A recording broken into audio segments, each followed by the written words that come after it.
Good morning mga kaibigan, nandito na naman tayo. Updates lang sa ating Litos Terraces in Town Garden. Yon ang ginagawa natin ngayon ay matatawag natin na Litos Management o paano natin minamanage yung 2-layer garden natin. Kasi normally, pag 2-layer garden, 2-layer setup. So may first layer sa ilalim, may second layer sa ibabaw. Ang mangyari, pag ganitong panahon na hindi masyadong totok yung sikat ng araw, ay mas shady yung first layer o yung sa ilalim. So pag shady ang isang layer, ang mangyari ay ang litos natin ay kulang sa sunlight, kulang sa energy. So matatawag natin na leaky. O tumatangkad lang siya pero kulang sa energy. So ang ginagawa natin ngayon, part of Litos Garden Management, since yung ibang setup natin, isang group of Litoses ay na-harvest na natin, so bakante na. So ang gagawin natin, itong sa first layer dito, kinukuha natin. Since kulang sila ng sunlight, ililipat natin sa kabila kung saan expose yung tanim o yung setup na yan sa sunlight. So dito, ito yung mga nasa ilalim. So yung tubo niyan kulang sa dahon yan, no? So yan, no? Tingnan nyo. May dahon naman, kaya lang medyo matamlay. So, nililipat natin sa kabila kung saan expose sila sa sunlight. At least, batang-bata pa. Makabawi pa yan. So, babawi sila sa sunlight, babalik yung tubo nila. Babalik sa normal. So, maging healthy ulit. So, yung first layer talaga, yung sa ilalim na layer, maganda dyan. Very fit yan sa mga bagong lipat, yung mga bagong tanim. Kasi yung bagong lipat, as we all know, hindi pwede naman yan sa matinding init, matinding sikat ng araw. So, kung bata pa, kung makikita natin yung ginagawa natin sa mga farm natin, yung mga garden natin, tinatabunan natin pag bagong lipat pa lang. So, dito, yung mga bagong lipat, yung bagong tanim, sa first layer talaga. Pero ito, since mayroon yung mga habang nag-harvest tayo, hinihintay natin na mabakante yung area for harvestan. Itong sa first layer na ito ay pangpalit doon sa mga ini-harvest natin. So yan, babakante ulit yan, yung first layer na yan, yan ang ligyo. Yan, mabakante ito. Mayroon naman kaming bagong transplanted. Yun ang ilagay dyan. Tapos siya, kukunin dyan. Itong mga litos na ito, kukunin dyan. Ililipat doon sa kabila kung saan expose yung tanim. Expose sila yung mga litos natin sa sunlight. So by that, makakabawi pa yung mga tanim natin. Magkaroon na sila ng magandang panahon o malusog na pandahon. So, baging matibay yung kanilang dahon, dadami ang dahon pag expose sa sunlight. So, ibig sabihin, although ang tanim, according to science, needs water, air, and sunlight. Pero kailangan enough water, enough air, and sunlight para pantay, balance yung tubo ng tanim. Hindi ligi, hindi matangkad, pero matibay, malusog pag full of sunlight. Pero hindi naman masyadong full ng sunlight. Kasi pag masyado naman mainit, yuyuko din yung mga litos natin. At pag yuyuko yan, didikit sa mga pipe na mainit rin, sigurado sunog yan.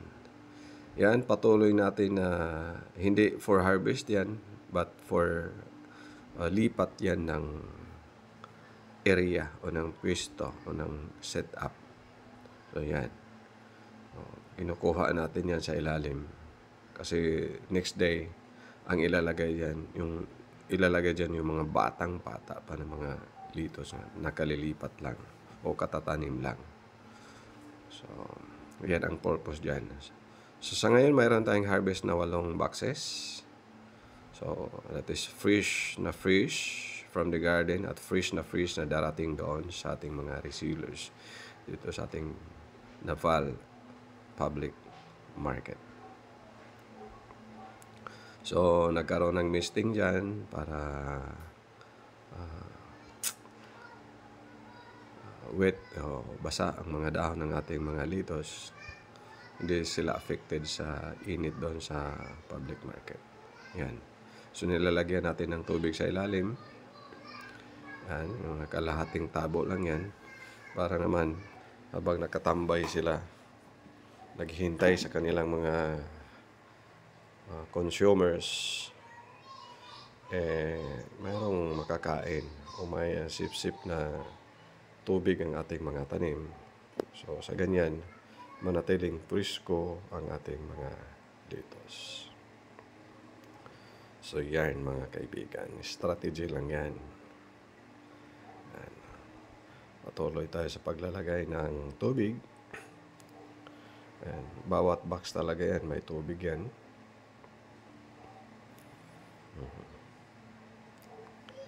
Tapos, yan, meron pang natira. Meron pa yan sa likod.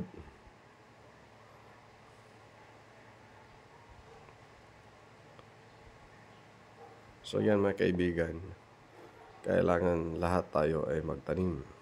So, meron pa isa, nagmimisting pa rin tayo. Mayroon man kayong bakante, wala. Kung walang bakante, containerized gardening tayo. Kung mayroon kahit konti, at least yung mga dahon-dahon, yung mga ganyan, yung mga tanglad, hindi na natin bilhin. Yung mga malunggay, mayroon ako sa malunggay. Mayroon ako sa loob ng garden, sa labas ng garden. Yung sa labas ng pader ay para yan sa mga mahilig sa mga malunggay. So, load na tayo. Bilangin natin. 2 na yan. Pangatlo. Yan. Itong sa back portion, yung cargo natin sa likod, kasi ang 4. So, since 8 boxes yung na-harvest natin, hindi naman tayo pwedeng pabalik-balik tayo. Pipilit natin, makarga ba ang 8 boxes sa loob. So, pino-fold na natin yung mga upuan dyan. So, yung sa likod, minus upuan, karga ng 4 yung pinabalik na natin. Pino-fold na natin yung sa second row na seats para malagyan pa natin ng ilang boxes. Yan.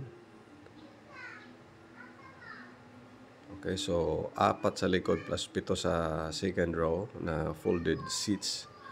7. Paano natin ilagay yung pang-8? So, mayroong mga sa ibabaw ng upuan, mayroong adjustable yan na para sa headrest. Yan. Ini-extend na lang natin. Tapos, para makarga pa yung isa, nilalagyan ko yan ng kahoy. Yan. Yung 1.5 by 1.5 na kahoy. Actually, pwede pa dyan 2. So, since 7 na yung ikarga natin sa backseat at saka sa folded na second row, dyan sa extension na yan, ikakarga natin. Yan. Yan. Diba? Swak na swak. Hindi yan mahulog. Ayusin mo lang, dong. Pag nahulog yan, dong, lagot ka sa akin, dong. Yan.